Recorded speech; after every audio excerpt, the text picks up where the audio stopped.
Welcome to today's news discussion. I'm Sarah, and I'm joined by Sean. We're covering the latest stories coming out of Europe and the UK. Hi, Sarah. Good morning, everyone. Let's dive into the top stories. We've got reports coming in that 40 people have drowned in France as they sought to cool off during the recent heat wave. The Prime Minister's statement highlighted the severity of the situation. That's a staggering number. What's the context behind these drownings?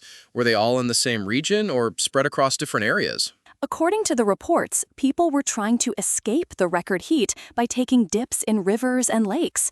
The extreme temperatures have been disrupting daily life across Europe, forcing some tourist attractions to close. So the heat wave has been quite widespread, affecting not just France, but other parts of Europe as well? Exactly.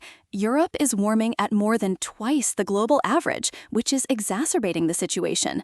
The heat wave has also disrupted schools and transportation networks. How have the authorities responded to this crisis? Are there any specific measures being taken to mitigate the effects of the heat wave? The reporting indicates that schools in France remain shut or ran with modified timetables. Weather forecasters in Britain are predicting that temperatures could beat records for June this week. That ties into another story we've got, where at least 18 people died in France, including 2 children left in a hot car. The heat wave is clearly having a devastating impact. Yes, the situation is dire. The 2 children, aged 2 and 4, were found dead in their family car in a residential parking lot in the southern town of Carpentras.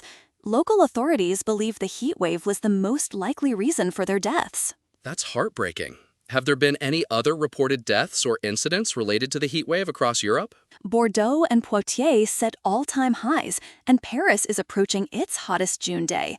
There's also a report of a Belgian wildlife refuge taking in 150 heat-stricken animals. Wow, the impact is widespread. What about the health warnings? Are there any specific precautions being advised to the public? The articles mention health warnings across much of Europe, but they don't go into detail about the specific precautions. It's likely that authorities are advising people to stay hydrated and avoid exposure to extreme heat. That makes sense. Moving on, let's discuss another tragic incident that's unrelated to the heat wave. We've got a story about a Tesco security guard who died after choking on a donut at work. Mohammed Nassar, 58, died on June 22 after spending 44 days in hospital. Oh, that's a tragic incident. What were the circumstances surrounding the incident? Mohammed Nassar was working at the Tesco Express store near Manchester City Centre when the incident occurred. His family has paid a moving tribute to him. I'm sure that's been very difficult for them. Are there any indications of what might have been done differently to prevent this tragedy? The reporting doesn't suggest any specific actions that could have been taken differently. It's described as a heartbreaking workplace incident. Let's switch gears and talk about the news coverage.